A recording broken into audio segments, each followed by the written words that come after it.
సువార్త అనే ఆధ్యాత్మిక కార్యక్రమానికి ప్రభు నామములో మిమ్మల్ని అందరినీ ప్రేమతో ఆహ్వానిస్తున్నాం.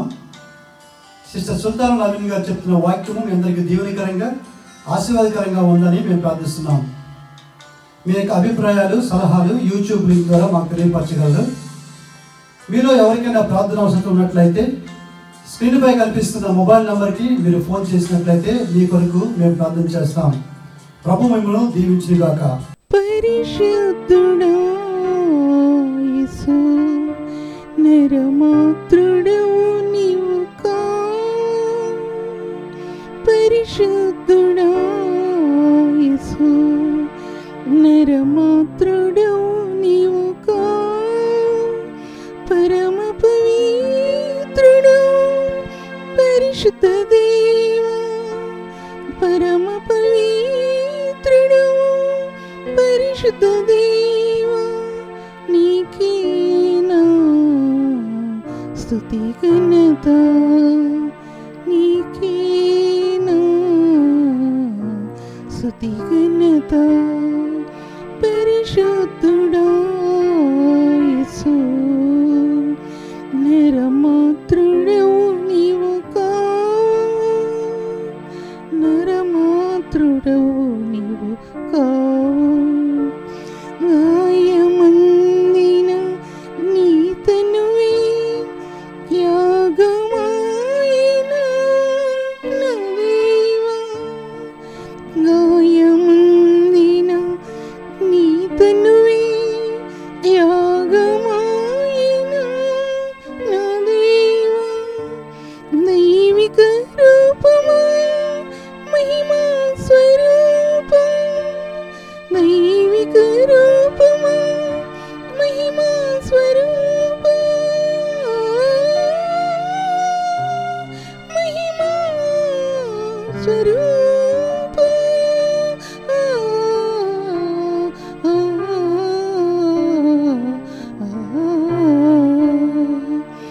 పరిశుద్ధుడా యేసు నరమాత్రుడవు నీవు కా. పరిశుద్ధుడా యేసు నరమాత్రుడవు నీవు కా. నరమాత్రుడవు నీవు కా. నా ప్రభు నీ స్తుతిగాన మహిమ పరిశుద్ధ యాగమై తేజరిల్లిన నా ప్రభు. నీ స్తుతిగాన మహిమ పరిశుద్ధ యాగమై తేజరిల్లిన నా ప్రభు. పరిశుద్ధులలో దివ్య దర్శనమయ్యా.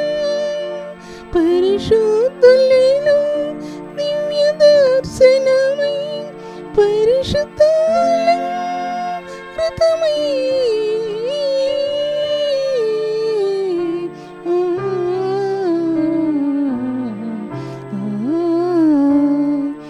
పరిశుద్ధుడా యేసు నరమాత్రుడవు నీవు కా. పరమ పవిత్రుడవు పరిశుద్ధ దేవా. పరమ పవిత్రుడవు పరిశుద్ధ దేవా. నీకే స్తుతి ఘనత. పరిశుద్ధుడా యేసు.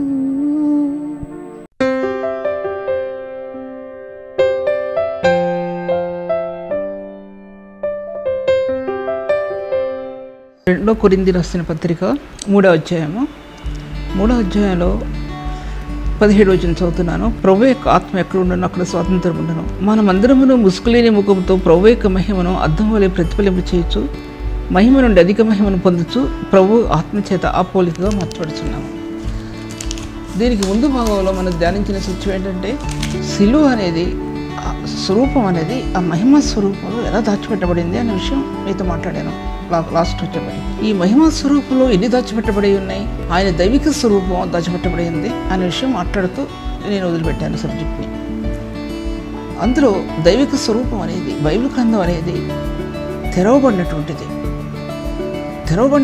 గ్రంథం పరలోకం యొక్క మహిమను లేక దేవుని యొక్క మహిమను, స్వరూపాన్ని, దేవుని యొక్క దైవత్వాన్ని, దేవుని యొక్క మానవ స్వరూపాన్ని, ఇవన్నీ కూడా అవి ఈ భూలోకంలో గ్రంథం ఓపెన్ చేపట్టడానికి ప్రధాన ద్వారం తెరవబడింది. మొట్టమొదటిగా ఇవన్నీ ఎన్నో వాల్యూమ్స్. వాల్యూమ్స్ అంటే అర్థం ఒక దాంట్లో ఎన్నో ఇమర్చబడ్డాయి. పరలోకంలో ఉన్నటువంటి బైబిల్ గ్రంథం, తెరవబడిన గ్రంథం, అది భూలోకంలోకి పరిపూర్ణత చెందాలి. పరిపూర్ణమైంది గ్రంథం. సర్వపరిపూర్ణత అందు నివసించినట్లు సిలువ రక్తం చేత సంధి చేసి కొలస్సీ రాసిన పత్రిక 1:19 పరలోకమందు ఆయనను భూలోకమందు ఆయనను క్రీస్తునందు ఆయన ఏకంగా చేశాడు. ఆయన పరలోకమందున్న దేవుని గ్రంథం భూలోకంలో తీసుకురావటానికి శిలువ ప్రధానమైన స్థాయిగా నిలబడింది. సర్వసంపూర్ణత ఆ ప్రేమందు నిలబడింది. ఆ ప్రేమ యందు కల్వరి రక్తం నిలబడింది. కల్వరి రక్తం అనేది క్రీస్తు మహిమను చూపించింది, క్రీస్తు యొక్క దైవత్వాన్ని చూపించింది, క్రీస్తు యొక్క ఉన్నతమైన గుణగణాలను చూపించింది. కల్వరి రక్తం సర్వసంపూర్ణత బైబిల్ గ్రంథంకు మధ్యలో నిలబడింది. మధ్యలో నిలబడినటువంటి బైబిల్ గ్రంథం క్రీస్తు యేసు యొక్క మహిమ ప్రతిమ స్వరూపంగా నిలబడింది ఈ బైబిల్ గ్రంథం. అందులో నుంచి ఒక రేఖ భూమి మీద దిగి వచ్చింది. వెలుగులో నుంచి ఒక రేఖ భూమి మీద దిగి వచ్చింది. వెలుగు అని అంటున్నాం, కానీ వెలుగు యొక్క తెరల మధ్యలో దాచబడినటువంటి ప్రభువు ఆయన యొక్క సింహాసనం ఎదురు నుండి వచ్చినటువంటి ఆ వెలుగు భూమి మీదకి క్రీస్తు యేసు యొక్క మహిమను, క్రీస్తు యేసు యొక్క దైవత్వాన్ని ఇప్పి చూపడానికి భూమి మీదకి వచ్చింది. జ్ఞాపకం చేసుకోవాలి. సైంటిఫికల్గా ఎన్నో వేస్ ఓపెన్ చేయబడ్డాయి. అవన్నీ ఎన్నో విషయాలు ధ్యానించాం. ఆ విషయాల్లో ఇప్పుడు నేను మాట్లాడటం లేదు. మీరు ఎన్ని అడిగిన ప్రశ్నలకి జవాబులు ఇవన్నీ చెప్పడం అనేది చెప్పాలని వినాలంటే నేను కొన్ని నెలల క్రితం ప్రకటించినటువంటి 30 మెసేజ్లు ఉంటే అర్థం అవుద్ది. నేను ఇప్పుడు దాని కంటిన్యూషన్ మాట్లాడుతున్నాను కాబట్టి మళ్ళీ వాటి విషయాలు ఇప్పుడు దీంట్లో నేను ఎత్తడానికి కుదరదు. సబ్జెక్ట్కి ముందుకెళ్ళడానికి కుదరదు నాకు. అందుకోసం దేవుని యొక్క మార్గాలు ఆ వెలుగు అనే మాట ఎన్నోసార్లు పదాన్ని మాట్లాడుతున్నాను. వెలుగు అనే పదాన్ని పలుమార్లు ఉచ్చరిస్తున్నాను. ఆ పదాన్ని కారణం ఏంటంటే దేవుని సింహాసనం ఎదురు నుంచి వచ్చిన ఆ వెలుగు దేవుని మహిమను గురించి ప్రకటించింది. నిర్గమకాండంలో వాయువులు, గాలులు ఎలా పరిచారకులుగా ఉన్నాయో, లేకపోతే ఎలాగా దేవుని గురించి ప్రకటించాయో, ఉరుములు మెరుపు ఎలా ప్రకటించాయో, అలాగా ఈ వెలుగు దేవుని మహిమను ప్రకటించింది, దేవుని యొక్క దైవత్వాన్ని ప్రకటించింది, దేవుని యొక్క దివ్య స్వరూపాన్ని ప్రకటించింది, దేవుని యొక్క సత్యాలను ప్రకటించింది, దేవుని యొక్క శిలువను ఓపెన్ చేసింది. ఆ వెలుగు తెరల మధ్య శిలువ స్వరూపం భూమి దిగరావడానికి ప్రధానమైనదిగా నిలబడింది. దేవుని యొక్క గ్రంథం కట్టబడాలి. భవిష్యత్ వర్తమాన కాలంలో ఉన్నటువంటి బైబిల్ గ్రంథం భూమి మీద నెమ్మదిగా ఒక్కొక్క వాల్యూమ్ కట్టబడటానికి మార్గాలు తెరవబడాలి. అది బైబిల్ గ్రంథం, అది బైబిల్ అనేది దేవుని యొక్క పరిశుద్ధాత్మ, దేవుని యొక్క సత్యాలు, దేవుని యొక్క ఆదికాల సంభవుడు, ఆదికాలంలో అనాది కాలం ఉన్నటువంటి దేవుడు ఎవరై ఉంటున్నారో అలాగే ఆదికాండం నుంచి అలాగ ఒక్కొక్క చరిత్రాత్మకంగాను చరిత్రకి ముందుగాను ఉన్న సత్యాలు కూడా ఈ బైబిల్ గ్రంథం వివరించి చెప్పింది. ఒక వ్యక్తి పరిశుద్ధాత్మ వస్తుడైతేనే ఇవన్నీ కూడా వివరించగలరు. చెప్పింది అర్థమవుతుంది, లేకపోతే చెప్పింది కూడా ఎవరికి అర్థం కాదు. చెప్పింది కూడా నేటి సంఘ వ్యవస్థ వీటనేది మర్చిపోయింది.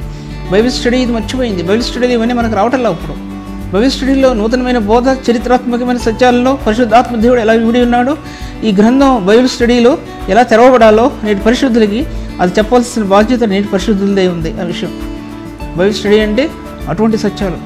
అంతరాత్మలో పరిశుద్ధాత్మనికి దేవుని సన్నిధి లేకుండా ఈ బైబిల్ గ్రంథం విడదీయబడటం అనేది ఎవరికి సాధ్యం కాదు. ఎన్ని గ్రంథాలు చదివినా, ఎన్ని కామెంటరీస్ చదివినప్పటికీ కూడా అంత విలువైన స్థానాలు మన హృదయంలో ఉంటేనే ఆ కామెంటరీ అర్థం అవుద్ది, లేకపోతే ఆ కామెంటరీస్ కూడా అర్థం అవ్వవు.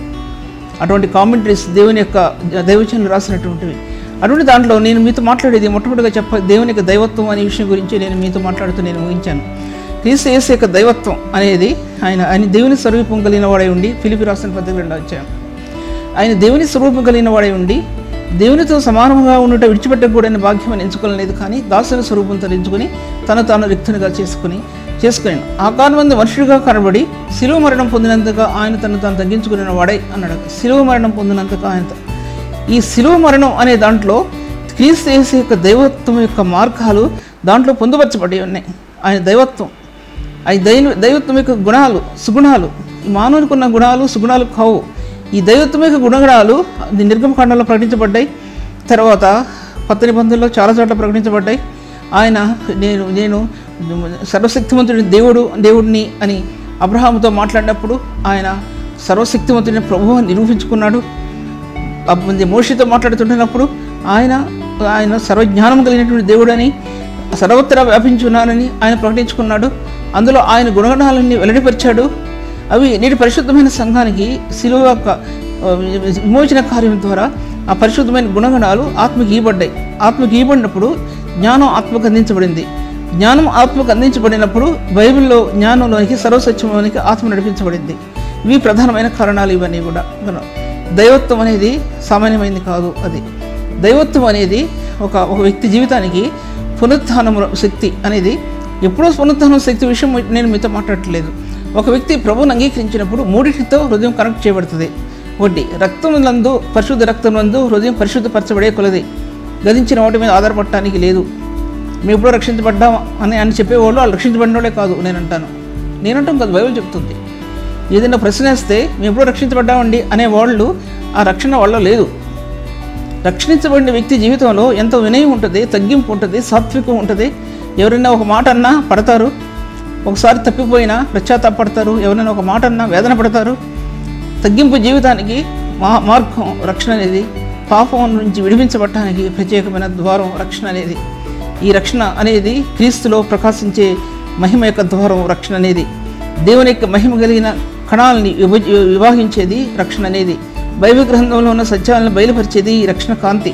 ఈ రక్షణ కాంతి అనేది పునరుత్థానం యొక్క మహిమ.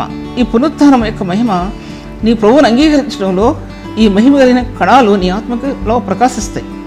ఈ ప్రకాశించినప్పుడు నీ ఆకర్షణ ఎక్కడుంటుందంటే దేవుని గ్రంథానికి నీ ఆకర్షణ ఉంటుంది.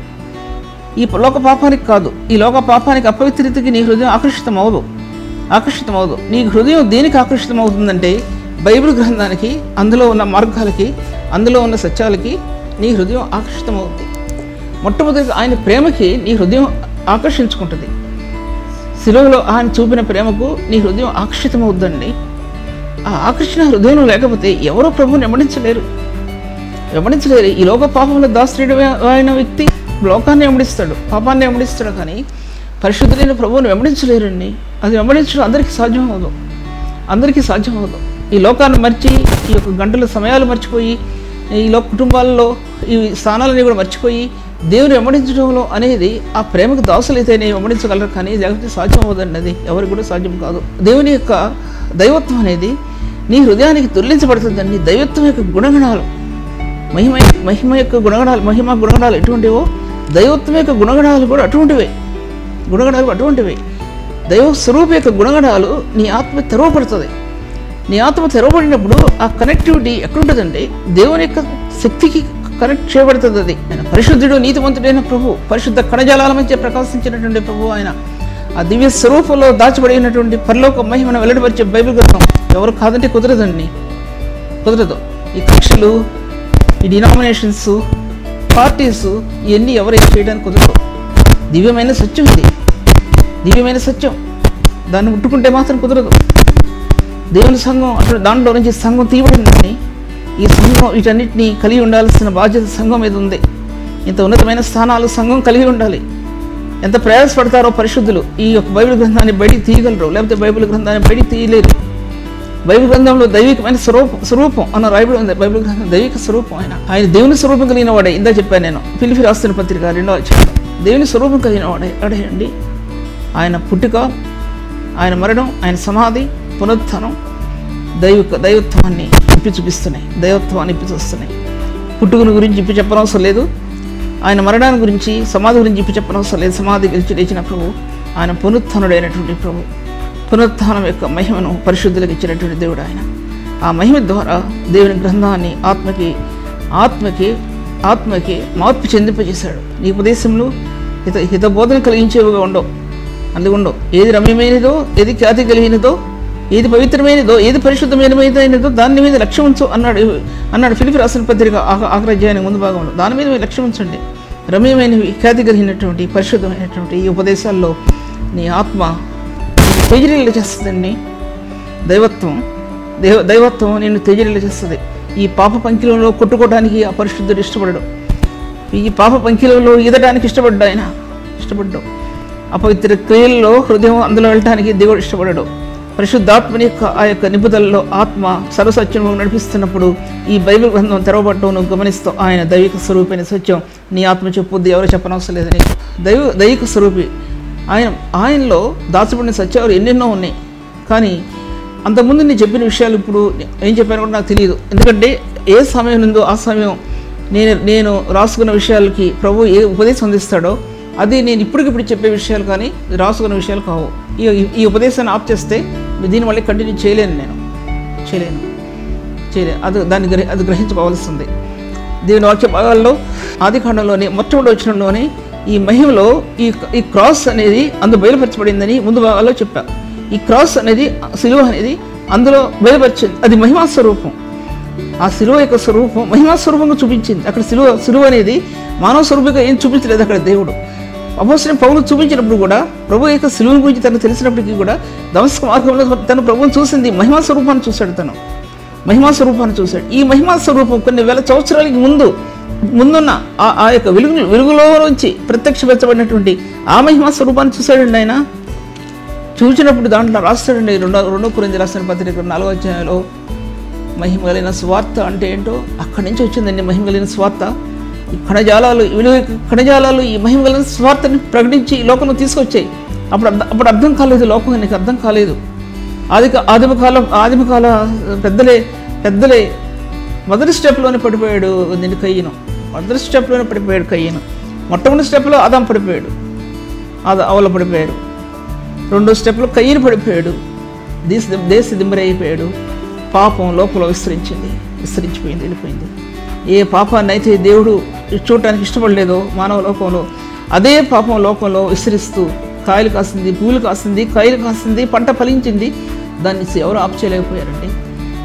దానికి సిలువ యొక్క రక్తం కావాలి. నీ హృదయం అనే పాపస్థితికి సిలువ యొక్క రక్తం ఆపాదించబడకపోతే దాన్ని జయించడం నీ వల్ల కాదండి, ఎవరి వల్ల కాదు, నా వల్ల కాదు. ఈ శరీరాన్ని ధరించి జీవిస్తున్న మన జీవితంలో చుట్టూ అపవిత్ర కణజాలాలే ఉంటే అంతరంగంలో క్రీస్తు మహిమ యొక్క స్వరూపాన్ని చూడగలిగిన పరిశుద్ధులు నేటి సమాజంలో, నేటి సంఘాల్లో ఉన్నారండి. కొంతమంది ఉన్నారు. నేను పాపంలో పుట్టినవాడిని చెప్పి జీవించడానికి కాదు ఉంది. అటువంటి కణజాలాల మధ్య క్రీస్తు యేసు యొక్క దివ్యమైన స్వరూపాన్ని హృదయంలో పెట్టుకుని నడిచే నీటి పరిశుద్ధులు చేత సంఘం కట్టబడాలి. వాళ్ళ మాట ఎవరు వినరు. వాళ్ళ మాట ఎవరెవరండి? లోకం ఏముందో, లోకంలో ఏమున్నాయో సంఘంలోకి ప్రవేశించేస్తున్నాయి. ఎందుకు ప్రవేశిస్తున్నాయంటే దాన్ని ఆపు చేయగలిగేటువంటి నాయకులు కానీ పెద్ద వాళ్ళు కానీ లేరండి. అక్కడ ఉన్నా సరే వాళ్ళ మాట వినరు. లోకం యొక్క అపవిత్రమైన స్థానాలన్నీ సంఘంలోకి కట్టడాల్లోకి వెళ్ళడానికి నిలబడిపోయి ఉన్నాయండి. చుట్టూ నిలబడిపోయి ఉన్నాయి. దాన్ని జయించగలిగేది క్రీస్తు యేసు రక్తం మాత్రమే. పరిశుద్ధులలో అతి పరిశుద్ధుడైన ప్రభువుని వారు కొనసాగించడం వలన, సేవించడం వల్ల మాత్రమే దీన్ని జయించాలి. కానీ మరి ఏ విధంగా కూడా జయించడం సాధ్యపరచబడదనే విషయాన్ని మీతో మాట్లాడుతుంటున్నాను. ఆ కృప అనేది భూమి మీదికి దిగి వచ్చిందండి. ఆ సెలవు యొక్క మార్గాల్లో ప్రేమ అనేది, కృప అనేది భూమి మీదికి దొల్లి వచ్చాయి. కృప గురించి అపోస్తలుడైన పౌలుకు ముందు కొత్త నిబంధనకు ముందు దావీదు రాస్తాడండి కృపను గురించి. ఎలా రాస్తాడో కీర్తనలో చూడండి, ఎన్ని రాస్తాడో దాని కృపణ గురించి. కృపని పాడతాడు, కృపని కన్నుల్లో పెట్టుకుంటాడు, కృపని హృదయంలో పెట్టుకుంటాడు. నీ కృపణ గురించి గానం చేస్తున్నాను అంటాడు. దాంట్లో వచ్చి ప్రభువా ఆనందభరితుడినై అంటాడు. నీ కృప అంటాడు, నీ కృపా కనికరాలు అంటాడు. కృపణ గురించి ఆ పదజాలాలు బైబిల్ గ్రంథంలో ఎన్ని మార్గాల్లో ఆ కృప అనే పదాన్ని తను వినియోగించాడో. ఎటువంటి రాజో దావీదు ఒకసారి ఆలోచించుకోండి. ఎటువంటి రాజు అండి అతను. 40 సంవత్సరాలు ఏలినటువంటి వ్యక్తి. ఇస్రాయేల్ దేశాలని, 2 దేశాలని 40 సంవత్సరాలు సింహాసనాసీనుడి ఏలినటువంటి వ్యక్తి దావీదు. దేవుని కూర్చున్నటువంటి స్థానాలు ఆ లోకానికి ఎలాగ రాజ్య పరిపాలనలో ఎన్ని వివరించి చెప్పాడో అన్ని వివరించి చెప్పాడండి. యెరూషలేం ప్రదేశం అంటే ఏదో చిన్న దేశం, చిన్న రాజ్యం అనుకుంటున్నాం. కానీ దానిలో పరిపాలించినటువంటి దైవజనులు, ప్రవక్తలు ఎటువంటి వాళ్ళు దాంట్లో నుంచి బయలుదేరి వచ్చారో అనేది ఒకసారి అది అందుకోసం రాజ్యాలకు కిరీటం ఉంటుంది. అది యెరూషలేం ప్రదేశం రాజ్యాలకు కిరీటం ఉంటుంది. రాజ్యాలకు శిరస్సు వంటిది అని చెప్పబడిందండి బైబిల్ గ్రంథం. రాజ్యాలకు శిరస్సు వంటిది. ఏదంటే యెహెజ్కేలు గ్రంథంలో, ఇర్మియా గ్రంథంలో, దాంట్లో చాలా చోట్ల రాయబడి ఉన్నాయి. ఎన్నో పదాలు రాయబడి ఉన్నాయి యెరూషలేం దేశాన్ని గురించి. దీనికి ముందు నేను ఆదికాండం గురించి మాట్లాడుతున్నా. ఆ కృప అలా భూమి మీదకి వచ్చిందండి. భూమి మీద దిగి వచ్చింది. శూన్యమైన లోకంలోనికి దిగి వచ్చిందండి కృప. ఎత్తుకుంటూ వచ్చింది మానవుని. వెతికిందండి, వెతికింది. మానవుడు పుట్టక మునిపి వెతుక్కుంటూ వచ్చింది కృప. అది ఇదేంటి సంవత్సరాల దుర్లేఖలది కొత్త నిబంధనలో కృపా మహిమగా ప్రకాశిస్తూ వచ్చిందండి. కృపా మహిమగా ప్రకాశిస్తూ వచ్చింది. దానిలో ఒక చోట చెప్తూనే ముందుకెళ్తున్నాను. ఆ కృపా మహదైశ్వరు అనేది ఎఫెసీ పత్రికలో పరిపూర్ణమైనది, సంపూర్ణమైనది, పరిపూర్ణమైనది. దాంట్లో జ్ఞానం కూడా పరిపూర్ణమైనది. హెబ్రీ రాసిన గ్రంథంలో 42 మొత్తం మీద ఆఖరి అధ్యాయంలో రాయబడి ఉందండి. జ్ఞానములకు మించిన క్రీస్తు ప్రేమ. నేను చెప్పే జ్ఞానం అనేది ఈ జ్ఞానం వేరండి. ఈ జ్ఞానం వేరేంటంటే జ్ఞానము మించిన క్రీస్తు ప్రేమ అంటే లోకానుసారంగా ఉండే జ్ఞానం, ఏదో మనం మాటకారితనంతో వచ్చే జ్ఞానం, ఆ జ్ఞానం కాదండి. ఇది ఆ జ్ఞానం అయితే అవతలికి వెళ్ళిపోతుంది. ప్రేమ అనేది అంతరంగంలో దాచిపెట్టబడినటువంటి ఒక పరిశుద్ధ రేణువుల సముదాయం అండి. ప్రేమ అనేది పరిశుద్ధ శిలువలో నుంచి ప్రబలినటువంటి ఆ రేణువుల సముదాయం అండి. ప్రేమ అనేది గుండెల్లో పెట్టిన దేవుడు అదండి ప్రేమ అనేది. రక్తపు ముద్ర, అది రక్తపు ముద్ర. నీ హృదయంలో పరిశుద్ధాత్మ దేవుడు తండ్రి యొక్క కుమారుని యొక్క నామంలో ఆ దివ్యమైన శక్తిని నీ హృదయంలో ముద్రించినటువంటి ఆ ముద్ర ఉండది ఆ ప్రేమ అనేది. పరమగీతాల్లో రాయబడినట్లు 7వ అధ్యాయంలో నా హృదయంలో నామాక్షరముగా నన్ను ఉంచుము, నీ భుజమునకు నామాక్షరముగా నన్ను ఉంచుము అని చెప్పన్నటువంటి ఆ ప్రేమ ఉండదు పాత నిబంధన గ్రంథంలో. ఆ ప్రేమ హృదయంలో ఉంటే తొలగిపోదండి. నువ్వు నిద్రపోతున్నా కలవరిస్తావు, నువ్వు మేలుకునున్నా కలవరిస్తావు. నీ కలవరింపుల్లో కూడా ఆ ప్రేమే దొల్లుద్దండి. నిన్ను ప్రేమించేవాళ్ళు 100 మంది ఉన్నా, నిన్ను ప్రేమించేవాళ్ళు చుట్టూ ఉన్నా సరే నీ గుండె ఆయన హత్తుకుని ఉంటుంది మాత్రం జ్ఞాపకం చేసుకో. ఆ ప్రేమలో ఉన్నటువంటి వారు ఈ దినాల్లో 100కి 1 కూడా చూడలేమని విషయాన్ని మీతో మాట్లాడుతున్నాను. 100కి 1 కూడా చూడలేము. పర్వతములు తొలగిపోయినను, మెట్టలు తత్తరిల్లను, నా కృప విడిచిపోదు అని సెలవిచ్చిన ప్రభు యొక్క ప్రేమ వారి గుండెల మీద నిలబడి ఉందండి. కలవరి ప్రేమ, ప్రాణం పెట్టినటువంటి దైవ కుమారుని యొక్క ప్రేమ వారి గుండెల్లో దాచిపెట్టబడి ఉంది ఆ ప్రేమ అనేది. అన్నాడు దాంట్లో ఎఫెసీ పత్రికలో అన్నాడు ఆయన, దాని పొడుగు లోతు ఎత్తు వెడల్పు ఎంతో గ్రహించుకుని నిమిత్తము అన్నాడు. జ్ఞానమును గురించి దాని పొడుగు లోతు వెడల్పు ఆ ప్రేమలో నువ్వు తెలుసుకుంటావు. నీ మాటల్లో, నీ జ్ఞానంలో తెలుసుకో. కలిగి మాలిన జ్ఞానంతో అది దేవుని ప్రేమను నువ్వు కొలత వేయలేవు. ఒక పక్క లోకం, ఒక పక్క క్రీస్తు ప్రేమ అని అనుకునే వ్యక్తికి ఆ పనికి మాలిన జ్ఞానంలో దేవుని ప్రేమ నిలబడదని ఎత్తి పరిస్థితులు కూడా నిలబడదు. ఇతరులను ఎప్పుడు తక్కువ అంచనాతో వేసేవాళ్ళు, ఇతరులు ఎప్పుడు కూడా తులనాడేవాళ్ళు, ఇతరుల జీవితాన్ని ఎప్పుడు అవమానపరిచేవాళ్ళు. ఒక పక్క సేవ చేస్తుంటే మరొక పక్క అవమానపరిచేవాళ్ళు. ఎలా సేవ చేస్తున్నారు వీళ్ళు, ఎలాగా ముందుకెళ్తున్నా అని తరించి దైవజనులు ఎవరున్నారండి? ఇప్పుడు ఎవరున్నారు? ఎవరు కూడా లేరు. నీ హోదా, నువ్వు తలంచిన తలంపులన్నీ కూడా పక్కకి వెళ్ళిపోతాయి. ఆ ప్రేమ ముందు అన్నీ కూడా నేలను పడిపోతాయండి. ఆ ప్రేమకు ఒక ధ్వజస్తంభం కట్ట, ప్రేమ యొక్క ధ్వజస్తంభం నీకు ఆధారమవుద్ది. కలరు ప్రేమకు. అందులో నీ సేవా జీవితం వర్ధిల్లదు, లేకపోతే సేవా జీవితం వర్ధిల్లదండి. సేవా జీవితం వర్ధిల్లదు. నీ కళ్ళు ఎలా ఉండాలి అనేది బైబిల్ గ్రంథం ఎన్నో చోట్ల చెప్పింది, ఎన్నోసార్లు చెప్పిందండి బైబిల్ గ్రంథం. నిర్దోషమైనవిగా,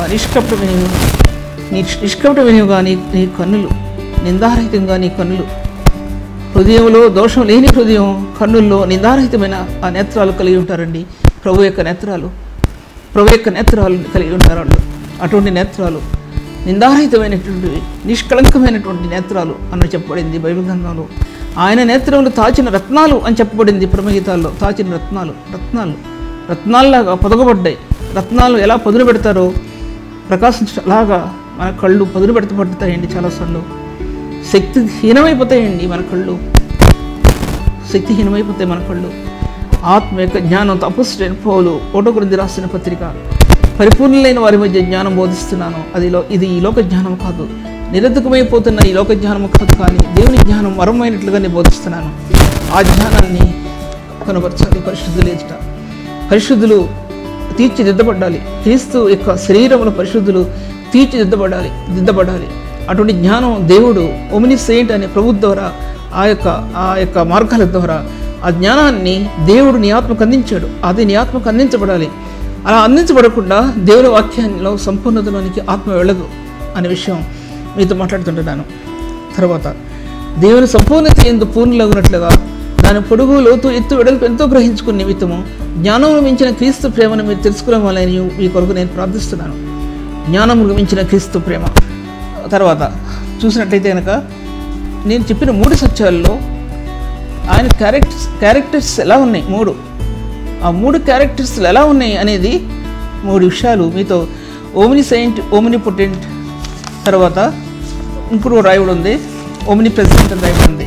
3 తెలుగు భాషలో చూస్తే సర్వజ్ఞానం కలిగిన వాడు, సర్వశక్తివంతుడైనటువంటి దేవుడు, సర్వవ్యాప్తి కలిగినటువంటి దేవుడు అనే విషయం ఆది కాండంలో నుంచి ప్రవక్తల ద్వారా తన క్యారెక్టర్ని ఆయన రివీల్ చేసుకుంటూ వచ్చాడండి. ఆయన రివీల్ చేస్తూ వచ్చాడు, బయలుపరుస్తూ వచ్చాడు ఆయన అనే సత్యం.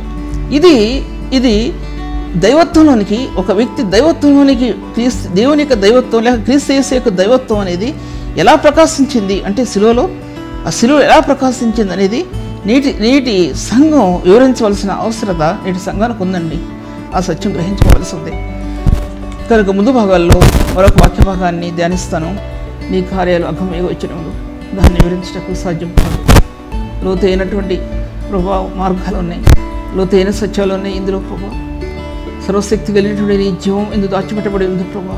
నేను గ్రహించడం నాకు సాధ్యం కాదు, కానీ పరిశుద్ధాత్మని మీ సహాయం ద్వారా ప్రభు అంతరాత్మకును బయలుపరిచిన మీ సత్యాలు నేటి సంఘమును వివరించడానికి ప్రభా మీరు ఇచ్చిన ధన్యతను బట్టి వందనాలు చెల్లిస్తూ సహాయం చేయమని ప్రభా ప్రార్థన అంగీకరించమని, అనేకులని దీవెనలోనికి, ఉన్నతమైన స్థానాల్లోనికి నడిపించమని యేసు నామములో స్తుతించి వేడుకుంటున్నాను తండ్రి.